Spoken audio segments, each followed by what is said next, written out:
Gaano nga ba katotoo ito? Mga kababayan, plus report tayo. Makinig ang lahat, makinig ang lahat. This is it. Karma is real. This is it. Karma is real. Magtago na kayong mga banghag. Ang amo nyo sinugod ngayon sa ospital, sa San Miguel Hospital. Emergency. Pero sinisi ang mga taga-sikihor dyan. Ayan. Sabi critical daw si BBM sa kondisyon niya. Sinugod po siya sa ospital sa San Miguel, Manila. Kawawa naman due to kidney failure. Di lang maibalita kasi tinatago pa. Pray for him na lang. Inyuhad jud sa taga-secure. Nako, ayun po yan sa post niya. Nasisi ang taga-secure dito. Ano mang ginawa nila? Eto, para malaman po natin kung ano yung katotohanan, kung sino yung may mga puting ahas dyan sa Malacanang. Panoorin natin kung ano yung nalalaman dyan ni Maharlika. Ito breaking news. It's not really news actually. Allegedly, hindi pa to confirm, nililiwanag ko. Sabi naman nila fake news ito. Hindi pa to confirm. So baka may gustong mag-confirm nito na balita. May na-receive kasi sa ako na 3 tao na nag-text. Isa sa Malacanang, yung dating nandoon sa loob. Then yung dalawa na nagtrabaho din kay Bangag, allegedly, si Bangag ay isinugod sa hospital. So gaano katotoo na Bangag dahil sa kidney problem mo ay isinugod ka sa ospital? Kasi the few days ago, puffy yung mukha mo eh. Parang hinahabol ka ng hininga, naghihingalo ka. Ang wish nga ng mga ibon dito, sana ma-over-D ka daw.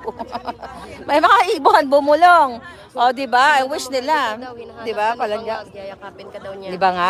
Andyan, daming nanonood sa'yo, Palangga. Tinalbugan mo ko, Gusto mo ako sa pabo ng kalindog ko, pero ang ganda ko dyan, so carry na rin. Ewan ko paano tatanggalin. O, di ba? Ang ganda ko dyan. O, di ba? Dapat may mga ganon. O, lilipat na ako dyan. Anyway, so, yun nga, mga kababayan. Allegedly, si Bangag ay isinugod na naman sa ospital. Hindi naman imposible yan. Kasi nga, pag nag-a-addict ka, any moment, pwede kang ma-over-D. Katulad nung mga nakaraan, ng mga pangyayari, di ba? At sa mga kaibigan nila, and allegedly, yung kanilang entourage dito ay na-over-D rin. So, pag mga ganong klaseng, ganong galawan na nag-a-addictus, talaga namang magkakaroon ka ng problem sa buhay mo. Hello, Palangga. How are you? Ano naman alindog mo? Gusto mong kumabog How are you? Kumabog. Ito, live tayo, sure. Ayan, Ayan, live na live. What's your name? Catherine po. Catherine. Hi, Catherine. From saan ka galing? From London po. Ay, London. Ano kayo nag-drive? Nag-drive dito or nag-airplane? I just You flew. just flew all the way from London. You say hi, you're live. Hello, everybody. Oh, di ba? Tapusin ko lang muna yung vlog bago tayo mag-emote dalawa. Alright. Okay, so tuloy-tuloy natin ang chika. So yun nga, allegedly si Bangag ay nasugod na naman sa ospital. Napag-usapan nga namin, alam mo, kung mategi si Bangag, for sure tatago nila yan. Let's say for example, kung mategi si Bangag, kunyari, bigla siyang di na makahinga, tapos for sure itatago nila yan, di ba? Baka saksakan ng forma. Para nasaksakan, tapos itatago nila, kunwari nasa bakasyon, dapat, yung mga puting ahas ko, please confirm kung saan ospital, kung nasugod ba siya, let me know. Pero again ang sinasabi ko dito sa inyo, may nakarating sa akin na information, 3 tao, so totoo ba? Kasi sinungaling naman yung Malacanang, kailan ba nagsasabi ng totoo to? Di ba? Sino nandyan? Yung ibon sa taas. Yung ibon? I'm taller than her. Okay. O, diba? O, diba? O, diba? Dapat may ganyan ka sapatos. So, anyway, mga kababayan, so tignan natin kung ano ang nangyari kay Bangag. Kung siya ba ay buhay pa, baka nguwi-ngiwi. Ngiwi-ngiwi.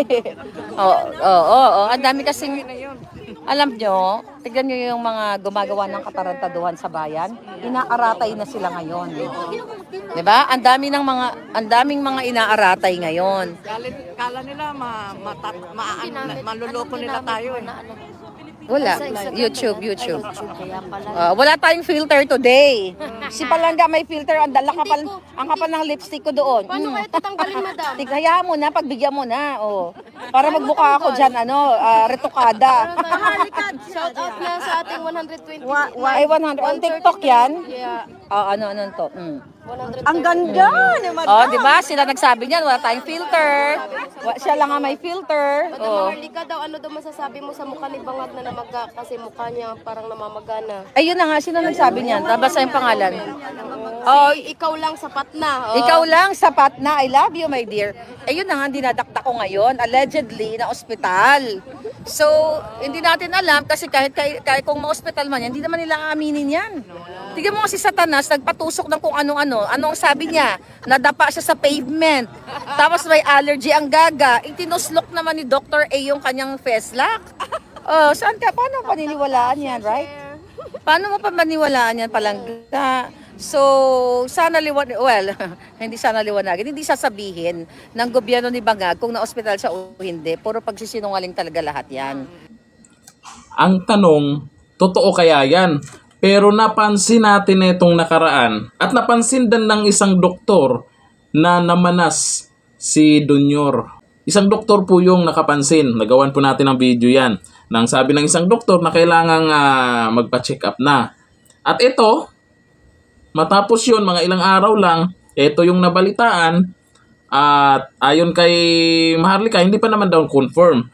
Pero may mga puting ahas na rin siya na nagsabi tungkol dyan.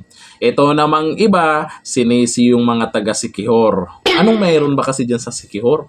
Paano siya makapagtrabaho ng maayos kung ganyan yung kanyang kalagayan?